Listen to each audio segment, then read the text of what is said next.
Pues te quiero preguntar sobre las adicciones, porque creo que es un obstáculo que muchos jóvenes tienen que superar y están constantemente batallando con eso. ¿Cuál es tu visión?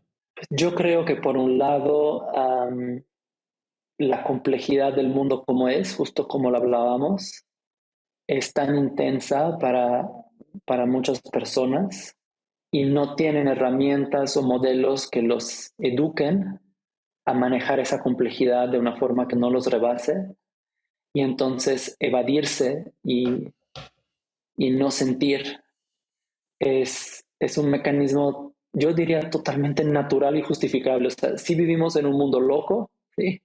Y no tenemos todavía herramientas o no las compartimos lo suficiente para que lleguen a todos y entonces hay mucha gente que se queda vulnerable a esa intensidad y es simplemente demasiado. Y entonces hay que desconectarse. Es como cuando regresas a la casa después de un día imposible, lo único que quieres hacer es sentarte y ver la tele. No porque sea tu serie favorita, pero porque necesitas desconectarte. Y creo que eso pasa a una escala mucho más grave y mucho más severa con las adicciones, ¿no? Um, es Ok. entendible Es decir, como si fuera más bien una consecuencia a algo totalmente. que está sucediendo en realidad, una especie de desconexión contigo mismo. Sí, Y esa adicción es como un mecanismo de defensa para no sentirme así, ¿no? Para correcto. satisfacer mi desconexión. Nuestro sistema interno, biológico, cerebro, cuerpo, sistema nervioso, siempre va a elegir el menor mal. Entonces, si elige la adicción a una sustancia, eso es mucho decir. Si eso es el menor mal, ¿sí? Significa que el sistema estaba peor sin drogas. Que es como un statement fuerte, ¿no? Es una declaración fuerte, pero así es. Entonces significa que si optamos, y sobre todo cuando hablamos de drogas a niveles extremos, ¿no? Que ya destruyen nuestra salud, nuestra vida social, nuestra posibilidad de insertarnos en la sociedad, darnos cuenta que eso es el menor mal desde un punto de vista interno, ¿eh? Porque es muy importante no juzgarlo desde afuera, porque esa es una percepción interna de uno mismo, ¿no? Uh, que si es así, ¿no? Si tú sientes que tu vida es un infierno y hay que respetarlo, ¿no? Um, eso nos hace, creo, entender que tan difícil es vivir para algunas personas, ¿no? Y entonces es menos difícil vivir drogados o drogadictos, ¿no? No se siente tan mal, claro. Sí, o No, sea, no sé, sí. es Es una como, experiencia más placentera que la anterior sí, o y menos que dolorosa. O sea, es menos menos dolorosa. doloroso vivir de adicto, que es una experiencia muy dolorosa, ¿sí? Creo que de las más dolorosas que puede haber, porque sobre todo a largo plazo el estigma, ¿no? La fricción social, en fin, hay un montón de problemas con eso. Que Ujú. eso sea menos doloroso que enfrentarte con todo lo que traes adentro, porque nadie te lo pudo explicar, porque nadie estuvo ahí contigo, porque nadie te acompañó en tu desarrollo, ¿no?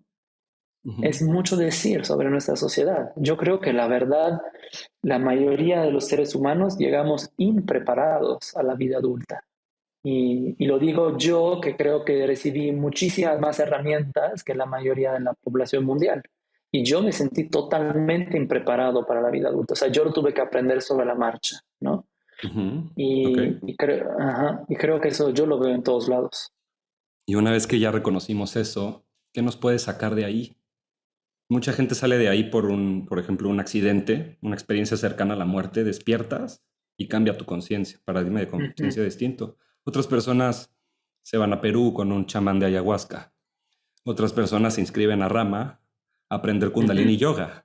Claro. Tú eres maestro de Kundalini Yoga y esa, pero hace rato te pregunté si pensabas que la meditación era como la principal herramienta, Ajá. me dijiste, creo que ya no. Uh -huh. Uh -huh. En cuanto al Kundalini Yoga, ¿crees que alguien que está luchando con adicciones se debe de acercar al Kundalini Yoga? ¿Eso le puede cambiar la vida? O sea, en principio creo que sí, creo que puede ayudar enormemente, pero no tanto por el Kundalini Yoga en sí, sino porque es una práctica como otras que te vuelve a permitir valorar tu existencia.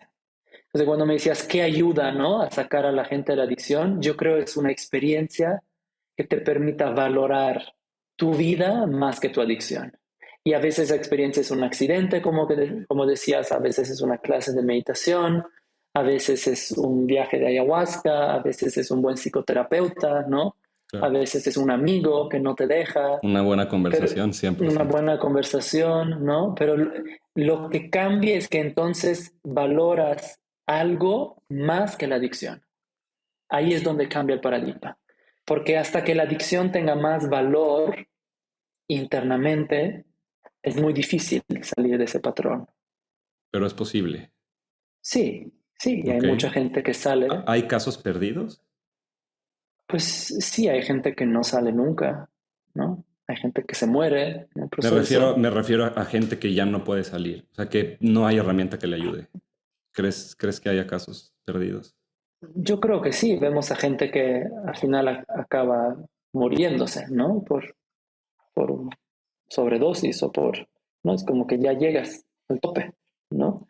Pero si tú O tomas la que decisión dentro de ti de buscar las herramientas, pase lo que pase, es que depende qué tan metido estés.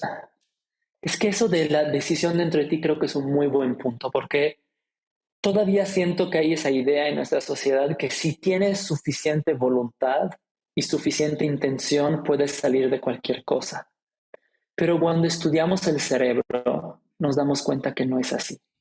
Porque la Ok. voluntad es una facultad de nuestra corteza prefrontal, ¿sí? Pero nuestro cerebro tiene en realidad tres partes, ¿sí? La parte reptiliana, que es la parte instintiva y más fuerte, la parte límbica, que es la parte emocional, y la parte racional del frente. Nuestro cerebro funciona siempre de atrás para adelante, es decir, cualquier experiencia que yo, cualquier cosa que vea, que sienta, que escuche, mi cerebro lo procesa siempre primero del cerebro instintivo, luego el cerebro emocional, luego el cerebro racional. Este es un mecanismo de supervivencia estupendo porque si tu cerebro instintivo dice, no, eso no es bueno para mi supervivencia, va a eliminar, no se va a acercar. Entonces, nuestra sociedad dice, ok, si tienes suficiente voluntad, corteza prefrontal, deberías de salir de cualquier cosa. Pero si tu cerebro instintivo está activado, ¿sí?, por la adicción, porque se siente amenazado por su vida, porque tiene tanto dolor interno que siente que no quiere vivir, ni siquiera se va a encender tu corteza prefrontal. Entonces, es como pedirle a una persona sin piernas de correr. Es simplemente imposible. Y ahí es donde siento que entender al ser humano es fundamental para lo que hablábamos, ¿no?, de la sociología, de la desigualdad, de las oportunidades, porque hay tanta comunicación generalizada sobre esos temas sin realmente saber lo que está pasando, ¿no? Es como cuando le pides a un niño que está haciendo un berrinche de calmarse, no se va a calmar porque su cerebro prefrontal está apagado, ¿sí? Sí, ni Está siquiera solo siendo prendido. niño. Sí, si te dicen, No, oye, tranquilo, tú tranquilo, no te no, enojas, ¿no? Sí, es muy imposible. Y a uno difícil. mismo como adulto, ¿no? Estás enojado y alguien te dice no te enojes, los mandas a volar, porque no Es el estás secuestro de la ahí. amígdala, ¿no? Sí, Es eso, exactamente. Esa sí, es la claro. parte emocional, ¿no? Ok, ok, ok. Entonces, y del miedo profundo. Entonces, Ujú. cuando estás en ese estado de amenaza, no hay razonamiento, no hay voluntad, no hay intención. Todas esas son aspectos que podemos o habilidades que podemos usar como seres humanos cuando nos sentimos a salvo, seguros y regulados, ¿no? Y creo que ahí entra la discusión de las oportunidades, porque cómo ayudamos a la gente a sentirse regulada y a salvo. Porque Ujú. ahí les estamos permitiendo usar sus facultades cognitivas más avanzadas, en lugar de sus facultades cognitivas básicas para la supervivencia.